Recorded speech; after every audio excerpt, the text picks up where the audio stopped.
মুসলমান নাম গায়ের ইসলামে ধর্মীয় অনুষ্ঠানে গিয়ে হাজির। কথা শুনছেন না শোনেন নে? এরা মুসলিম সুরাতে, এরা কবে ইসলাম থেকে বেরিয়ে মুনাফিক মুশরিক কাফের হয়ে গেছে। এদের জানাজা পড়া যাবে না। এদেরকে মুসলমান যে বলবে সে কাবিরা গুনাহগার হবে। কেন? সে মিথ্যা কথা বলছে। মিথ্যা কথা হলো গুনার মা। যে আল্লাহর সঙ্গে যেখানে শরীক হয়, গায়রুল্লাহর অনুষ্ঠান যেখানে হয়, সেখানে কোনো ইমানদার মুসলমানের বেটা সেখানে যেতে পারে না, পারে না, পারে না। ঠিক না বেঠিক? অতএব এই গাদ্দারদের তোমরা যদি জিতাও, সাথ দাও, তাহলে তোমাদের ওপরে তো আগামী দিন নামের, বাপের নাম মায়ের নাম ভোটার তালিকায় থাকলেও তারপরও নাম কাটা যাবে। কেন? তোমাদের গার্জেন নেই। এই শুনছেন না শোনেননি? আর যাদের বাপের নাম মায়ের নাম কারো নাম নেই, তাদের নাম উঠে যাবে। কেন? সব জায়গায় এদের লোক বসে আছে, কম্পিউটার এদের লোক চালাচ্ছে। আমি ভুল বলছি? কথা বলো। এদিকে বলছে হতে দেবো না, এদিকে আবার টাকা খরচ করছে, আবার লোক দিচ্ছে, লাও সব কাজে লাগাও। এই গাদ্দারদের চেনো? আমার এই কথা আপনাদের কাউকে আমি ধরে রেখেছি? কাউকে আমি ধরে এনেছি? আমি আল্লাহর উপরে ভরসা রেখে কথা বলছি। আল্লাহ জড়ো করে দিয়েছে তোমাদেরকে। আমার বাপেরও কৃতিত্ব নেই, আমার দাদুরও কৃতিত্ব নেই এখানে। শুনছেন তো নাকি? অবশ্যই তারা আল্লাহর ওলি দোয়া করেছে, এই দোয়ার ফল। কিন্তু সব ক্ষমতার মালিক একজন, তিনি কে? শাহাদত আগল তুলে চিৎকার দিয়ে বলুন কে? আরো জবান খুলে বলুন আল্লাহু আকবার। বলুন আল্লাহু আকবার, আল্লাহু আকবার, আল্লাহু আকবার। আবার আমরা আল্লাহু আকবার। আবার আমরা তাকবীর দিলে কিছু মুসলিম সূরাতে মুনাফিকদের বুকে ব্যথা হয়। যত তাকবীর দিবার কি দরকার? আরে তাকবীরে শুনেছি শয়তান পালায়। মসজিদে আজান দিলে কুকুর ছুটোছুটি করে, আমরা শুনেছি শয়তান পালায়, জিন ভূত বদমাইশ দুষ্টুরা পালায়, অবেলা পশু দেখতে পায়, তাই তারা ছুটোছুটি করে। তাকবীর দিলে মুসলমানের ব্যথা হচ্ছে কেন? আমার যুবকরা শুনছো তো? হ্যাঁ, তোদের মধ্যে গুনাহ আছে, কিন্তু তোরা কাফের নয়। কেন? তোরা ইসলামের দুশ্মন নয়, তোরা মুশরিক নয়। শুনছিস তো ভাই? আল্লাহ তোদেরকে চাইলে মরণের আগে ওলি বানিয়ে দিতে পারে। জোরে বলুন সুবহানাল্লাহ।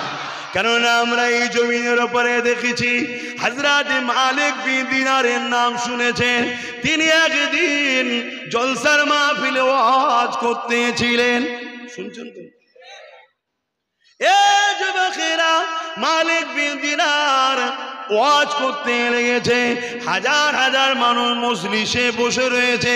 মালিক বিন দিনার আল্লাহর কথা, নবীর কথা শোনাচ্ছে। এক যুবক দাঁড়িয়ে গেল, দাঁড়িয়ে গিয়ে বলছে, হুজুর বেয়াদবি নেবেন না, যদি ইজাজত দেন একটা প্রশ্ন করব। মালিক বিন দিনার বলতে লেগেছে, কি প্রশ্ন করবে বাবা? বলো বাবা। ইজাজত দিলাম বাবা, বলো। মালিক বিন দিনার বলতে লেগেছে, হুজুর একটা সময় আপনি রাস্তায় মদ খেয়ে পড়ে থাকতেন হুজুর। হাজার হাজার লোকের সামনে বলছে, একটা সময় আপনি রাস্তায় মদ খেয়ে পড়ে থাকতেন, আজ আপনি ওয়াজ করছেন। হুজুর আমি আপনার বিরুদ্ধে নয়, আপনাকে অপমান করছি না। এই যে সারাবি থেকে আজ আল্লাহর রাহে ফিরে এসে আল্লাহর ওলি হয়ে গেছে, এই ইতিহাসটা কি করে হলো যদি আপনি আমাদেরকে জানাতেন, তাহলে আমরা বড় উপকারিত হতাম। কেননা আমরা আল্লাহ ও রাসূলকে ভালোবাসি। এ যুবকেরা, হযরত মালিক বিন দিনারের চোখ দিয়ে পানি গড়াতে লেগেছে। যুবকটা ঘাবড়ে গেছে। হুজুর হয়তো দুঃখ পেয়ে গেছে। আল্লাহর ওলিদেরকে দুঃখ দিলে লাভ হয় না লস হয়? আলেম উলামা এদের ঘরে এহেনত করলে কুফরি হয়। ওলি আউলিয়াদেরকে অপমান অপদস্থ করলে কুফরি হয়, ঈমান বেরিয়ে যায়। নাউযুবিল্লাহ বলেন। তো ওই যুবকটা ঘাবড়ে গেছে, যা আমি তো হুজুরকে জানতে চাইলাম যে পরিবর্তনটা হলো কি করে। তাহলে আমরাও তো খারাপ রয়েছি, পরিবর্তন হতে হবে আমাদেরকে। তো হুজুর মনে দুঃখ পেয়ে গেছে, ছেলেটা কাকুতি বিনতি করছে, হুজুর মাফ করে দেন, আমি আপনাকে হুজুর বিয়াদবি করতে চাই না, আমরা এতগুলো হাজার হাজার লোক বসে আছি, যদি আমরা জানতে পারি তাহলে আমরা সবাই উপকৃত হব যে কিভাবে আপনি এত চেঞ্জ হলেন, রাস্তায় মদ খেয়ে পড়ে থাকতেন, আজকে আল্লাহর ওলি হয়ে গেলেন কি করে? জোরে বলুন সুবহানাল্লাহ। কে চেঞ্জ করেছে? কে চেঞ্জ করেছে?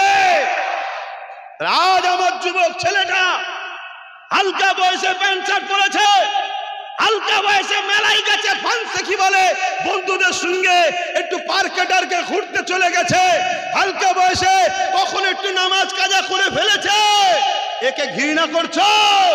মসজিদ বাঁচাবার বেলায় ইরাই জান দেয়, মলি সাহেব নামাজিরা কেটে পড়ে। আমি বলছি না নামাজিরা খারাপ, নামাজিরাও ভালো, রোজাদাররাও ভালো, হাজিরাও ভালো, কিন্তু এই ছেলেকে ঘৃণা করে তাড়িয়ে দিলে হবে না, এদেরকে বুকে নিতে হবে। তাহলে এরাও আল্লাহ কারে নামাজি মুসল্লি আল্লাহওয়ালা হয়ে আপনাদের কাতারে এক হয়ে যাবে। বলুন সুবহানাল্লাহ। আমার কথা বুঝছেন তো নাকি? ভুল ব্যাখ্যা নেবেন না, হজ করা তখন বহুত মুশকিল। আবার এখন ওই সব ইরা এই যে বসে আছে সব কেটে কেটে 30 সেকেন্ডের বক্তব্য, 30 সেকেন্ডের বক্তব্য, বলো আমার কথাই ভোট দেবে, 30 সেকেন্ডের বক্তব্য ছেড়ে দিয়েছে। লোকের মাথায় হাত, পুরোটা দে না, পুরোটা দে। ওর পরেই রয়েছে যে বিজেপিকে ভোট দেওয়ালে ইমান থাকবে না, হারাম, ওটা দেয় না। শুনছেন না? শোনেন না? ওটা দেয় না কেন?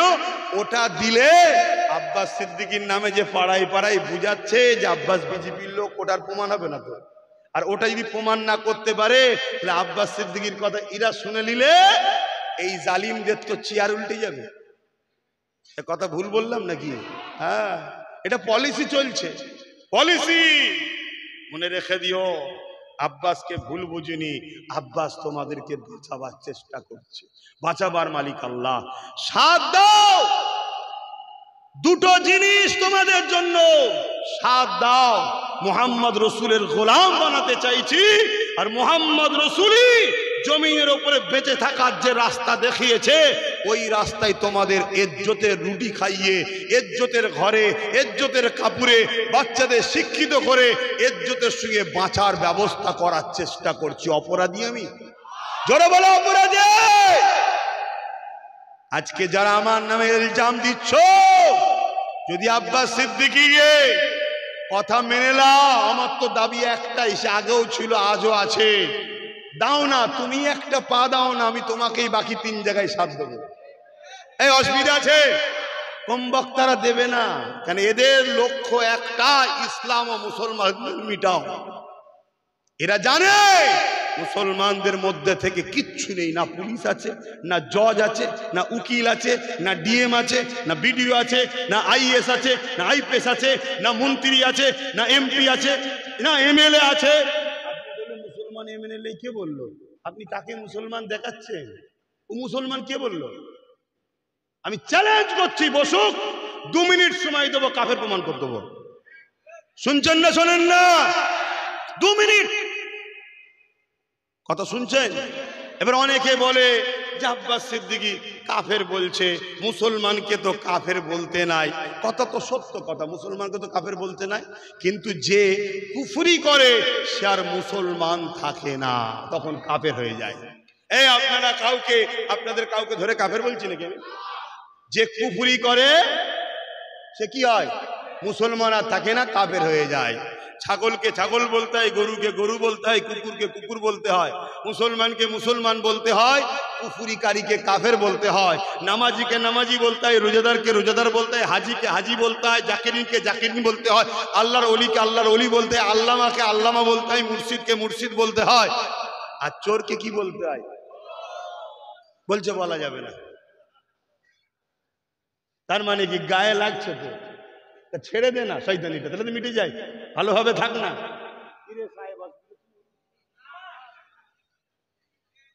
একটুখানি মাঝে মাঝে একটুখানি আনন্দ করে একটু মনটা ফ্রি হয়ে গেল। কে? আমাদের ইনশাল্লাহ চিন্তা নেই, আমাদের রহমানুর রহিম আল্লাহ আছে, আর রহমাতাল লিল আলামিন মুহাম্মদ রসুল আছে। জোরে বলুন সুবহানাল্লাহ। আর কাউকে লাগবে? বাকি যারাই আমাদেরকে আল্লাহ ও রসুলের সঙ্গে জুড়তে চাইবে আমরা তাদের সাথে আছি, ঠিক না বে ঠিক? হ্যাঁ।